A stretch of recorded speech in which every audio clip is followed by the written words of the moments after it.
Guys, I can't even begin to tell you how exhausted I am right now. It's insane. I mean, you know the feeling. I know you've been tired before. I'm not the only one in this world that's been so exhausted, but what an insane week it's been indeed. But I am so happy. I unboxed my mic today because, last weekend I moved and it was insane. Just the past week of trying to settle into my new place, but I'm so happy that I'm sitting on my bar stools that I just built today when I got home from work, and I'm just excited that we get to chit chat together, and I'm excited to update you about the last week of my life and just kind of talk and do a little yap sesh about whatever I feel like talking about today, because honestly, it's been a week for sure. But happy Monday, you guys. Welcome back to another episode of Soulful Living with Megs. As always, it is so wonderful to have you here back for a moment of connection with me. It truly means so much to me that you take the time that you do during your week to spend a little bit of time with me. It makes me feel very, very grateful and very, very blessed. And I hope that you've had a wonderful week despite the smoke in the air, at least in BC. I know in Alberta you guys have it too, because when I used to live there, we always got the smoke from the BC fires, but the air quality hasn't been the best. And so I hope that despite the heat, despite the smoke in the air, that you've managed to have a wonderful week, a very restful week as well. And I just hope all is well in your world. Guys, why do I move? Why do I do this to myself every single year? I truly don't know what comes over me.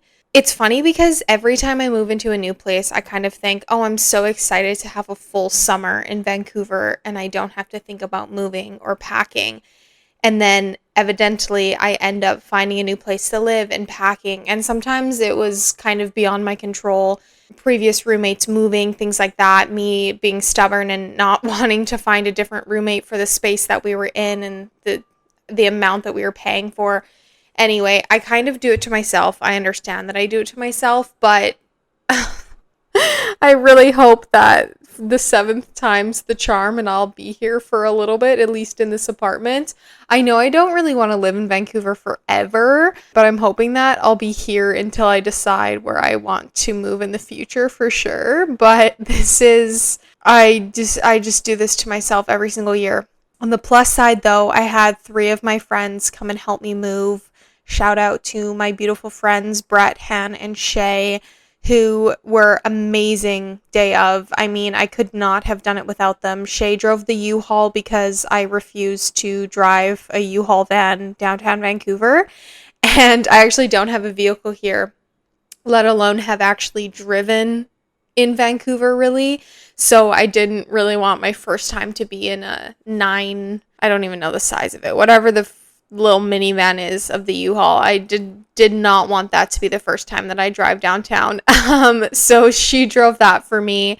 And then Brett, Han, and Shay all helped me unpack and bring all the boxes and pack up the U-Haul. And it was amazing. When we got to my apartment, they kind of each took a room. So Han did my bedroom and unpacked all of my clothes for me and hung them up. This is a hack that I learned from Nat, actually. And her friends did this when she moved to her apartment, but each of us here kind of took a room. So I unboxed the kitchen while someone helped organize where the boxes would go for the bathroom, for example, like putting all of what was bathroom stuff all together, and then having Han unload all of my clothes and kind of organize that was amazing. I'm still trying to find stuff, which is super fun for me, little scavenger hunt of where things are. But until I really have time to sit and organize a bit more, it's been, such a tremendous help that they were able to support me in that way. And we unpacked every single box. I have 0 furniture aside from my bed and then the 2 bar stools that I just got delivered today. And I put them together. Thankfully, it took about 5 minutes in total to build, because something about me is that I'm impatient with a lot of things and I don't really like building furniture at all. I don't know that I've really ever had to, but I know that in moments where friends have had to build IKEA furniture or I've gotten things that I've had to build before, I don't do it. I just don't have the patience to sit and read the instructions. I feel like they're not 100% accurate. Anyway, there was only a few pieces to put together for these bar stools, and I'm alone, so I had to do it myself. Yeah, so I'm glad that those are together, but I have literally nothing in my living room other than my area rug. So that's super fun.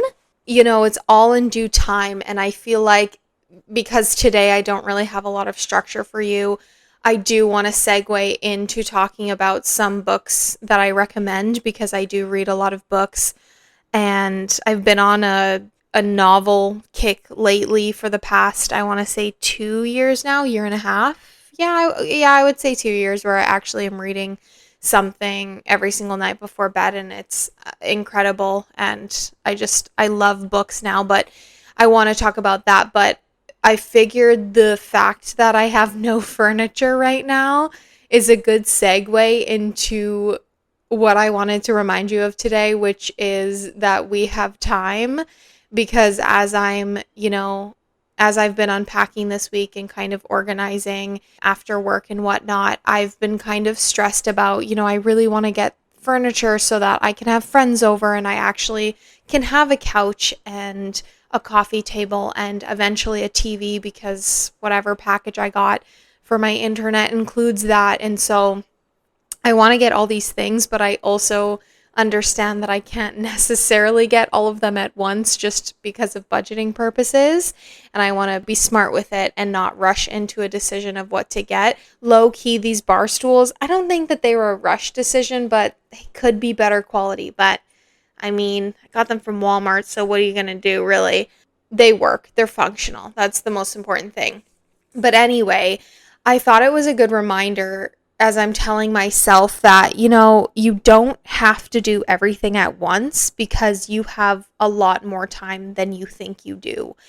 And this isn't just about getting furniture items for a house. Obviously, that will all come with time. You don't have to get it. I haven't even been here for a full week. I don't need to get everything day one, let alone in the first 7 days.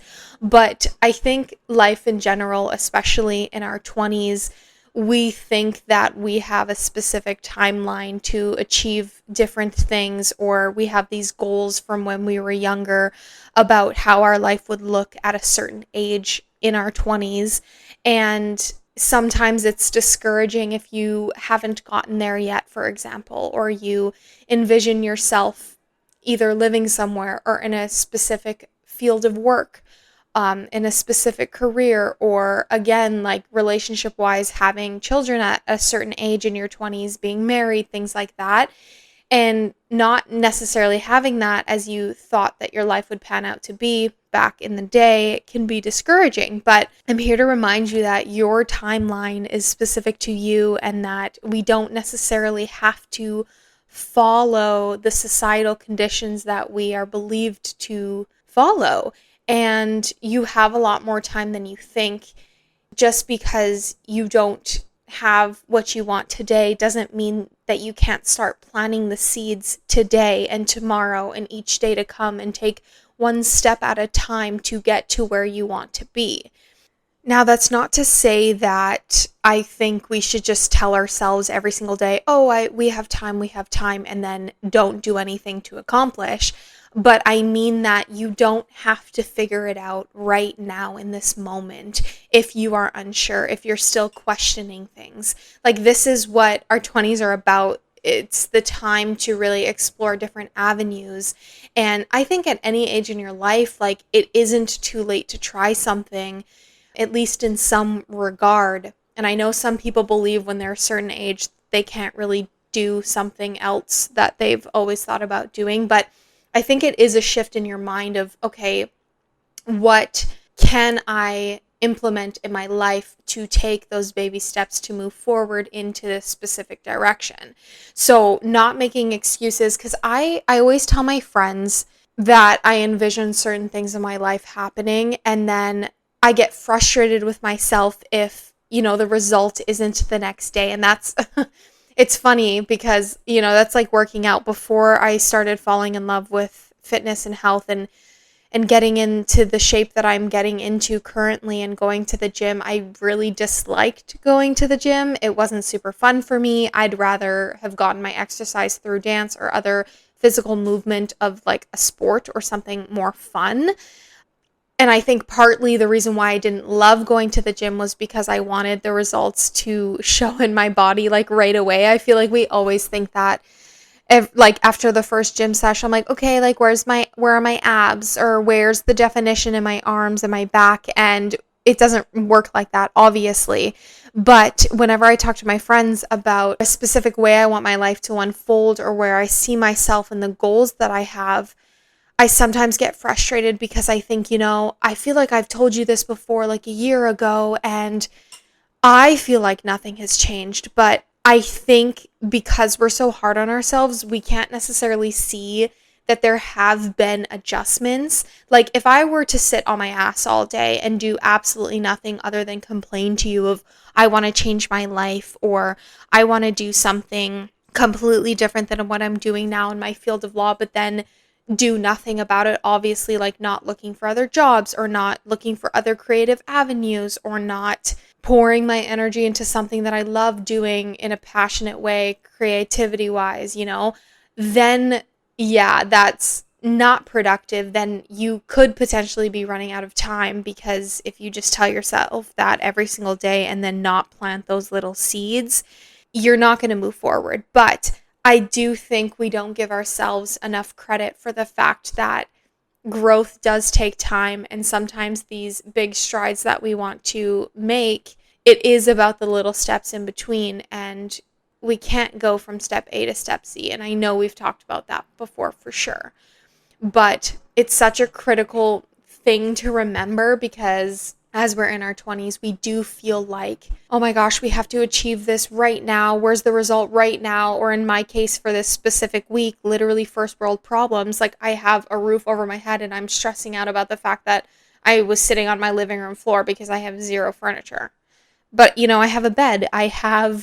Now I have bar stools. I had a chair and a stool that I was sitting on, like I made it work, and I don't need to have all of these things in place right now. Like that will come with time.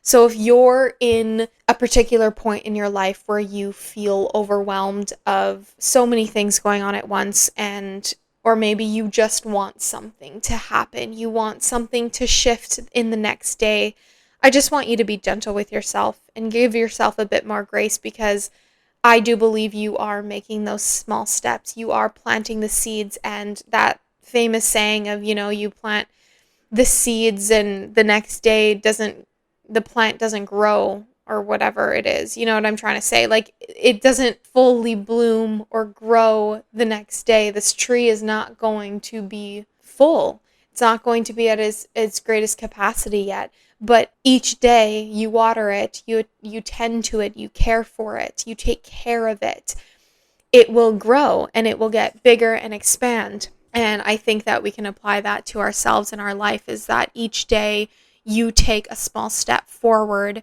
you're making a change in some small way, which will in turn create that ripple effect to give you the life that you envision for yourself. But you're not giving yourself enough credit for it. So I'm here to remind you that you absolutely can, and you are doing a fantastic job, and you just have to keep going and keep pushing. And just remember, especially now, you have a lot more time than you think. Take the time to plant those seeds in your beautiful garden. Let yourself tend to yourself. Let yourself take care of yourself the way that you take care of so many other people and things in your life, and just watch how that can transform your life. I do believe that if we just slow down, we take it one step at a time, one day at a time, we are able to look and say, wow, like I wasn't in this position that I am in now years ago. And for that, I'm so proud of myself for getting here. Like I am thinking as we're sitting here that I am grateful that I'm in this apartment. I'm grateful that I have a roof over my head, that I've made it this far. I didn't even know that I would be making it this far, being able to make this work and being on my own here and still living here. And it's just a testament to the tiny seeds that I was planting all along that I just didn't acknowledge. So I know that's within you too, because we're all human. And if I can do it, you can do it. I promise you, you can, you guys. I believe in you so much. And I just want you to believe in yourself the way that you believe in other people. And, you know, I'm talking to myself also when I say that, because I do understand that it is harder to believe in yourself the way that you believe in others and the way that you give so freely and lovingly to others. But I think we need to give that to ourselves a little bit for sure. Also, I love these little yap sessions that we get to have. I mean, I think we've only really done one before. I mean, let's be real, most of the episodes that I do have, I yap in them and go on some little tangents. But other things that I wanted to talk about before we get into some book recs, tell me why. Okay, I like AI. AI, if you're listening, I like you, okay? Thank you for helping. But there are some parts of AI that I really, really dislike. And not that I, back in the day, called a lot of places, because you know how your parents, your mom usually just like calls appointments for you, or like calls to set up, I don't know, phone, internet, all that. You know how we have to be adults now and like we have to do it. But because I set up my internet, I had to call TELUS so many times. We had to reschedule an appointment like twice, and I had to call them to talk about my bill and yada yada. I was not a Karen, but I like really felt bad for calling so many times for sure. But I mean, I've never done this on my own, so I needed to figure it out and understand. But tell me why the automated system or AI, oh my gosh, it's so brutal. All I wanted to do was talk to a human. I wanted to talk to a representative, and it took me like 10 minutes to even get on hold to talk to somebody in person, because this AI lady is like, can you tell me a bit about your problem? In a few words, please tell me about your problem. And oh dude, I was gonna lose it. I literally was getting so impatient. Yeah, I need to have more patience for sure. But it was so annoying because I knew that AI could not help me with this specific thing. Like if I wanted AI to help me, I just would have gone online and done it through there. It was so annoying, but brutal. Like, why? Why do we have to talk to AI people before? You know what? Okay, maybe I get it if like some people call to just ask for hours for something, or ask for the balance of something. It's like something simple that you don't necessarily need customer service or a human to talk to about, because that would take so little of their time. But also, they need a job too. Hello, we're taking away their jobs. But I needed like 3 questions answered, like very specifically to my problem that AI could not help me with. And I needed to talk to a human. But it shouldn't be that hard to get connected to the humans. Like anytime I said talk to a representative, oh my gosh, it just wasn't working. And then AI's like, did I help answer your question? And I was like, no, ma'am. No, you did not. Anyway, this is getting me hyped up, so I'm less tired now, apparently. I also was kind of chugging a Diet Coke. Probably not good at 6:44 p.m. I'd love to go to bed on time for sure. But I think that's all I wanted to chit chat with you about, in the sense of updates and life and reminders that you have so much time, because you do. And you're just not giving yourself a lot of credit. And those little seeds that you're planting will create that beautiful garden of yours. It will flourish, these plants. They will grow. I promise you, they will grow. But I wanted to recommend some books, and I don't think I want to go into any synopsis. I think that's the word I'm trying to say. Yeah, of each of these books. But I wanted to give you a list of some of the books I've read this past year that I really, really enjoyed, I resonated with at the time, and that I recommend. And maybe if you're looking for a specific type of book in this genre, you would enjoy it. Lately, I've been on a self-help book kick. And I was talking to my friend Kaya about this, actually, because she says that she has read a lot of self-help in the past and has kind of switched to fiction now, which I definitely agree with her, and I feel like I need to do after this book, because sometimes I feel like when we're flooding our brains with so much information, I don't know if you feel the same way, but sometimes I feel like it's hard to retain, or it's just it's almost like choice overload where you're overwhelmed with all of this info that it's hard to remember when you have so much, and it's like then you kind of stress maybe even more about all of the things that you could work on. I don't know if that makes any sense, but sometimes it's just nice to be in a fantasy world or a fiction world in whatever genre that you're interested in, just so that your brain kind of thinks in a more creative way versus very logical of, okay, I'm retaining this information, I'm learning it, I'm trying to keep it in my head. But that's all to say that I love both types of books, fiction and nonfiction. I think that there are benefits to both of them, and most of these that I will recommend to you today are nonfiction, more self-help. But I do have a few fiction books, and there are some that I kind of want to start reading, and maybe if you have recommendations for me, I would love to hear them. In the realm of self-help, of trying to love yourself more or understand your worthiness, I have for you a few. So one of the books that I read this year at the beginning of the year was 101 Essays That Will Change the Way You Think. I feel like this is a common one. I feel like lots of people know this one. Amazing. And it is exactly what it is. There's 101 chapters, I guess you could say, and some of them are larger than others, but it was such a cool book, and right now I can't even think about any of the essays that I read, to be honest, but I just remember at the time that I really resonated with it, and I did think it changed my perspective on some things for sure. Another one that's really great is Worthy, and I don't remember if I brought this up before, but my mom actually bought this for me, and it was, I remember the author, Jamie Lynn Kerr, actually was the founder of It Cosmetics, which is really cool. And then she kind of talked about her journey of that, and then just understanding how we as humans are worthy and whole as we are, but then kind of going into the nitty gritty of kind of maybe why we don't feel that way sometimes. And then there was kind of like some workshop exercises in the book, if you will, some think exercises that you could kind of jot down or just write within the pages of the book. And I really enjoyed that. But it was just a good reminder of our worthiness that is always within us and has always been attainable. We just don't really know how to bring it out of us at times, you know? Another really good one is This Is How You Heal, which is by the same author as 101 Essays That Will Change the Way You Think. I think her name is Brianna Weist, if I'm remembering correctly. Kind of similar format of the 101 essays. It was basically every chapter is kind of something new.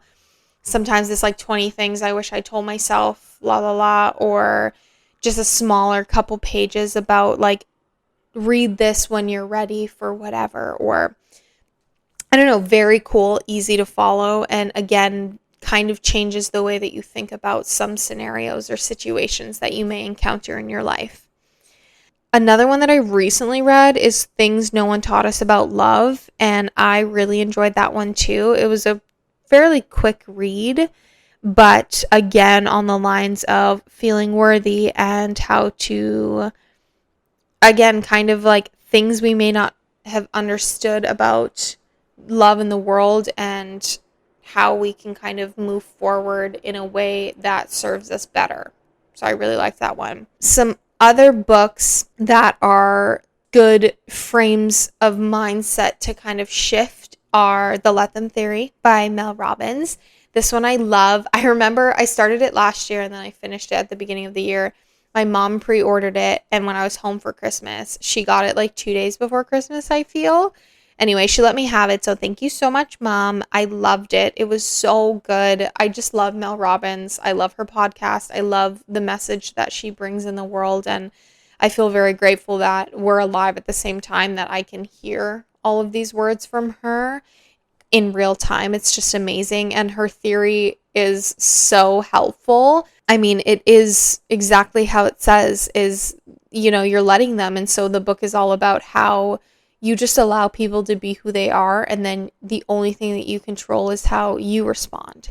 And so she always says, let them, and then now let me. So we can't, I know we love to control things, but we can't. And so how can we just allow someone to be, and then what's our response based on that?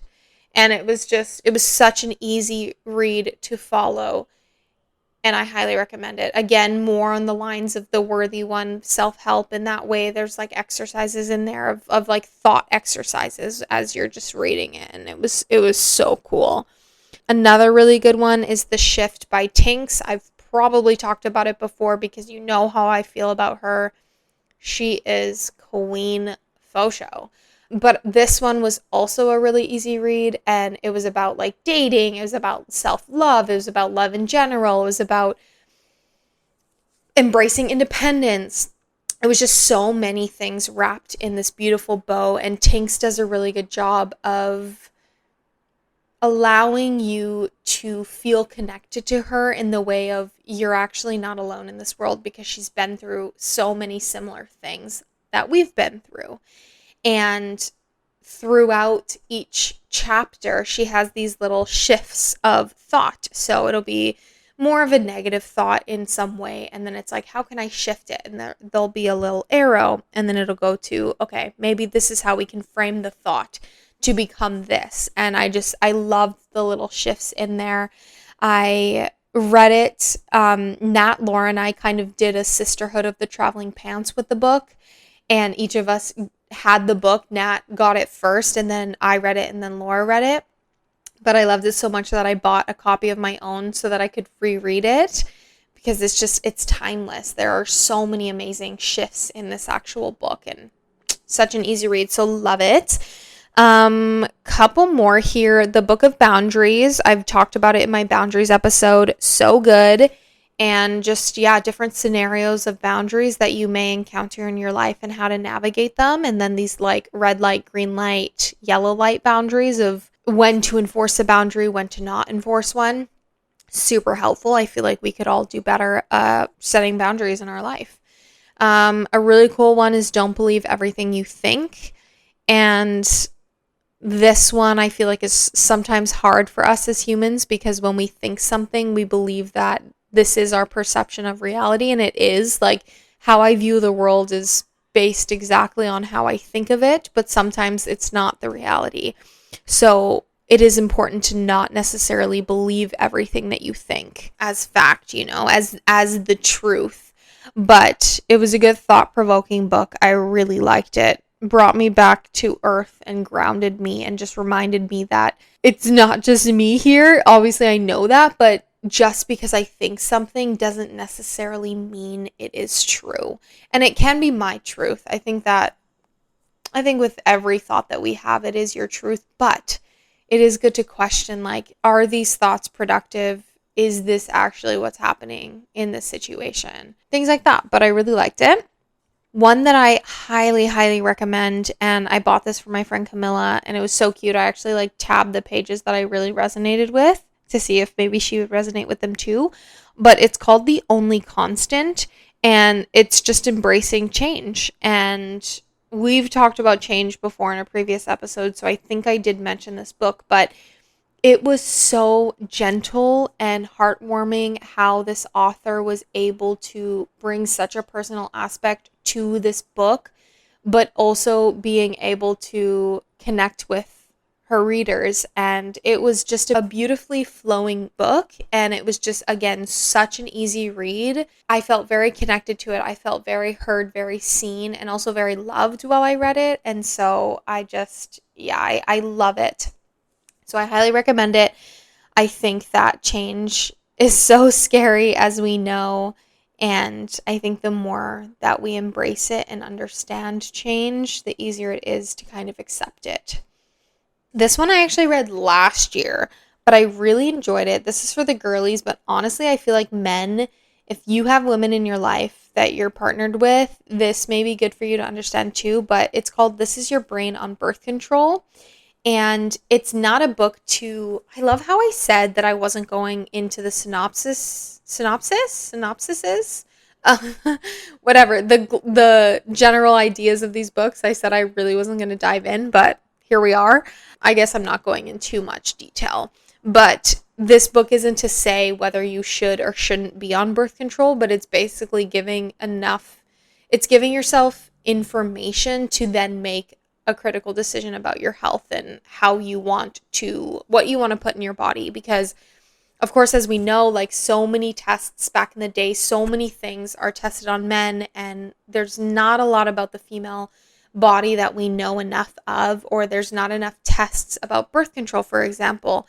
So it's very challenging to feel empowered as women because there are so many unanswered questions about our actual body, which is crazy. Our biological entity is just not studied enough, and I think we're getting better at it for sure, but I know that we have a long way to go.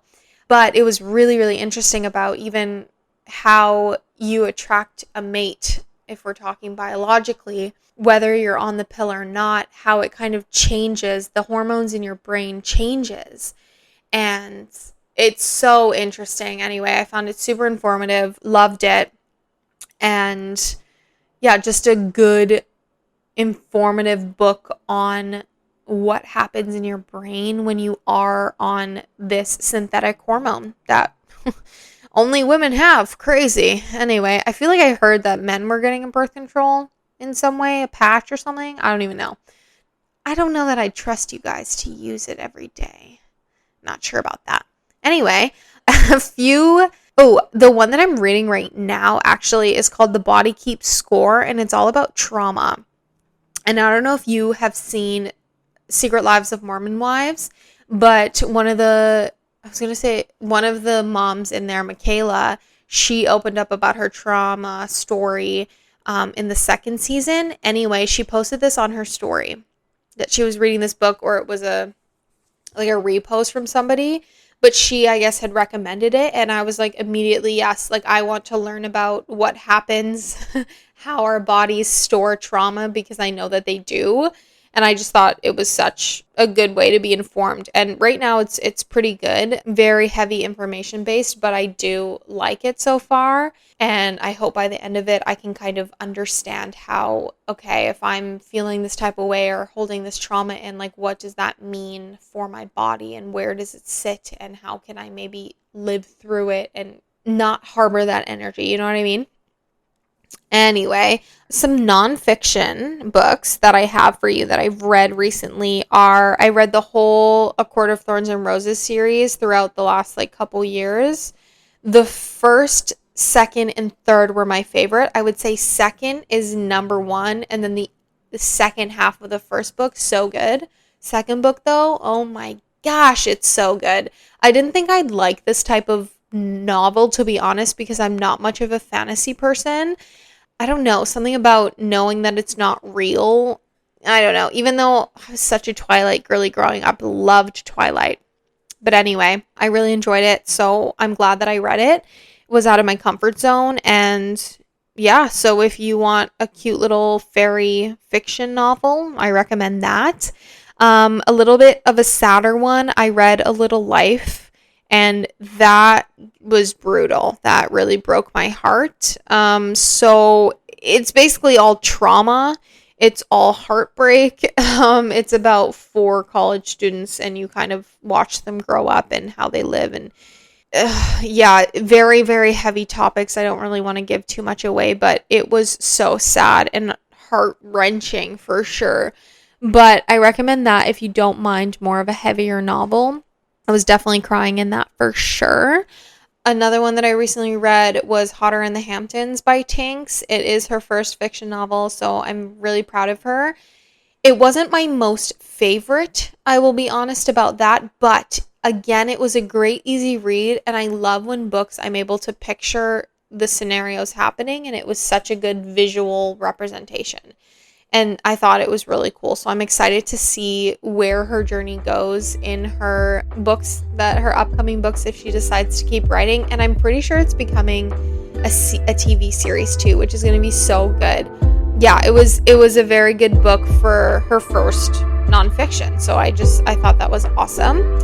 And then the book that I have on pause right now is another like fairy fiction, is same author as Akhtar, is Crescent City. It's a really thick book, and there's something about me reading at night with a really thick book. You know, I like reading the big books. When I get to the middle, I'm feeling good because it's even on both sides weight-wise. But right now, it's like heavy on one side versus the other because, you know, I'm only a few chapters in. But I don't know. It's hard. It's hard for me to hold it up. Anyway, it's so silly of me. But those are my book recs right now. I would love to, if you guys have any book recommendations for like true crime, or not even like real true crime, just like fiction, crime novels, solving things. I've never really delved into those types of books, but I'm super interested in starting them for sure. If you have any other really, really highly recommended self-help books, I'd love to know. You know, I could always use more of those for sure. Just love information gathering. Super helpful. Wow, I can't believe we talked for as long as we've talked, you guys. Thanks so much for listening to me yap about my first world problems, about all these books. But I mean, I hope that you've enjoyed your little time with me. It again means so much to me, and I really appreciate you. I think I'm going to take a bath. I might go into the sauna. I haven't used the sauna yet, and it's pretty big, so I'm really excited about that. But I also should organize more. I should keep doing that. Anyway, hopefully the next time we chat, I'll have ordered a couch by then. I'll definitely keep you updated.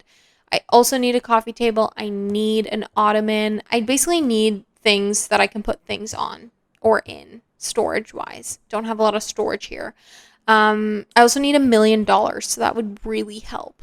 If someone has that, it'd be super great. Really, really help me out there. Maybe a TV too. TV would be nice, but you know what? Laptop is fine for now, for sure. Anyway, you guys, I hope that your week is filled with endless opportunities of joy and love and light. I'm sending all of that incredible energy to you.